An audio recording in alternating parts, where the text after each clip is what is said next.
अगर आप भी रमज़ान की इफ्तारी में समोसे पकौड़े खा खा के तंग आ चुके हैं और आप कुछ नया ट्राई करना चाहते हैं, इफ्तारी में कुछ नया बनाना चाहते हैं, फिर ये रेसिपी आपके लिए कम चीज़ों और कम वक्त में आसानी के साथ ये आप स्नैक्स बना सकते हैं। तो चलते हैं रेसिपी को स्टार्ट करते हैं। बिस्मिल्लाहिर्रहमानिर्रहीम, शुरू अल्लाह पाक के नाम से। अस्सलाम वालेकुम।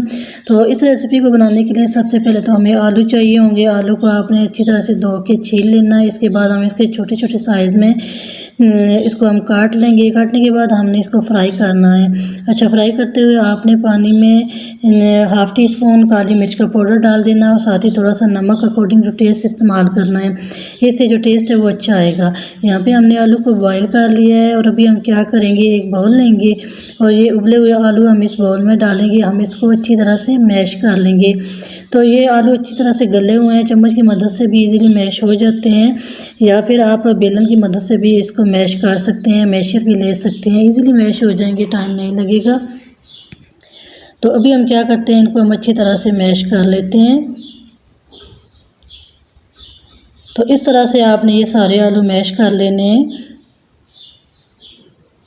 तो आपने क्या करना है, आपने रेसिपी को लाइक करना है। रमज़ान है तो ज़्यादा से ज़्यादा इस रेसिपी को शेयर करना है।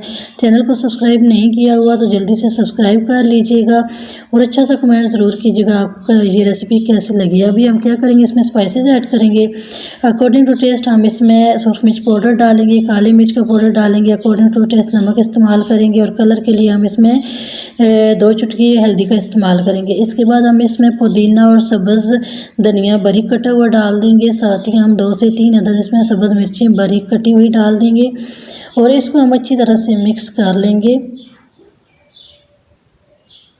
तो यहाँ पे आपने इसमें प्याज जो है इस्तेमाल नहीं करना, क्योंकि प्याज में पानी होता है, तो इससे ये जो स्नैक्स हैं ये अच्छे नहीं बनेंगे। तो जो मैंने इंग्रेडिएंट इसमें ऐड किए हैं, आपने भी बिल्कुल सेम रेसिपी आपने फॉलो करनी है। इंशाल्लाह बहुत मज़े के ये स्नैक्स बनेंगे। अभी हम क्या करेंगे, चम्मच की मदद से हम इसको अच्छी तरह से मिक्स कर लेंगे। एक चीज़ हमने और इसमें ऐड करनी है, बाइंडिंग के लिए इस्तेमाल करेंगे।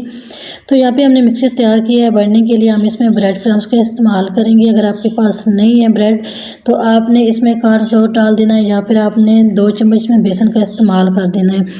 ऑयल लगाएंगे हाथों पे अच्छी तरह से और अभी हम क्या करेंगे, यहाँ पे टिक्कियाँ तैयार करेंगे। चम्मच की मदद से हम ये बैटर लेंगे ताकि सारी टिक्कियाँ इक्वल बने। तो यहाँ पे हम इस तरह से इसको प्रेस करके इस तरह से एक साइज़ की टिक्कियाँ तैयार कर लेंगे।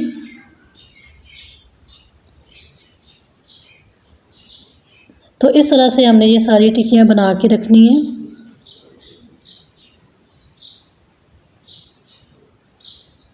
तो इसके अलावा मैंने बहुत सी रेसिपीज़ शेयर की हुई हैं। आप मेरे चैनल के होम पेज पे जाके रेसिपीज़ को फॉलो कर सकते हैं। यहाँ पे हमने सारी टिक्कियाँ तैयार कर ली हैं, सारे कबाब बना लिए हैं। ये हम क्या करेंगे, फ्रिज में रखेंगे तकरीबन 2 से 3 मिनट तक। तो इसके लिए हम क्या करेंगे, फ्राई करने के लिए 2 अंडे लिए हैं, इसमें मिर्च और नमक डाल दिया है, काली मिर्च का पाउडर, इसको अच्छी तरह से मिक्स कर लिया। अभी हम क्या करेंगे, ये जो कबाब हैं इनको हम फ्राई कर लेंगे। तो फ्राई करने के लिए यहाँ पे मैंने तवे का इस्तेमाल किया, आप पैन का भी इस्तेमाल कर सकते हैं। और इस पर आपने कोशिश करनी है ऑयल थोड़ा ही इस्तेमाल करें, क्योंकि हमने इसको डीप फ्राई नहीं करना, हम इसको शैलो फ्राई करेंगे। तो इसलिए अगर आप तवे पे बनाना चाहें तो तवे पे भी इजीली ये फ्राई हो जाते हैं।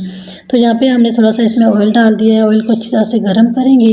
फ्लेम को हमने यहाँ पे मीडियम कर देना है ताकि ये अच्छे तरीके से फ्राई हो जाए। हाई फ्लेम पे इसको फ्राई नहीं करना। अभी हमने क्या किया, एक एक टिक्की लेंगे, अंडे में डिप करेंगे और इसको तवे के ऊपर हम फ्राई कर लेंगे। फ्लेम को हमने मीडियम रखना है और दोनों साइड से ब्राउन होने तक हम इसको फ्राई कर लेंगे।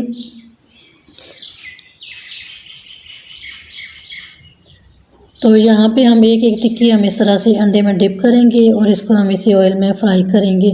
ये ना ही टूटेंगे, ना ही बिखरेंगे, ना ही ये इस तरह से ख़राब होंगे। तो अभी हम क्या करेंगे, इस तरह से हम इसकी साइड चेंज कर लेंगे। ये आप देखें एक साइड से ये फ्राई हो चुका है, कलर चेंज हो गया है। अभी हम क्या करेंगे, सारे ही हम इस तरह से ना सब कबाब की साइड चेंज करेंगे और दूसरी साइड से भी हम इसको फ्राई कर लेंगे।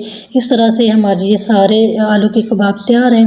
अगर आप भी रमज़ान की अफ्तारी में ये बनाना चाहते हैं तो आप इस रेसिपी को ज़रूर फॉलो करें, क्योंकि बहुत ही मज़े के ये कबाब बन के तैयार होते हैं। कम टाइम में कम चीज़ों के साथ किचन बजट में रहते हुए आप ये कबाब बना सकते हैं।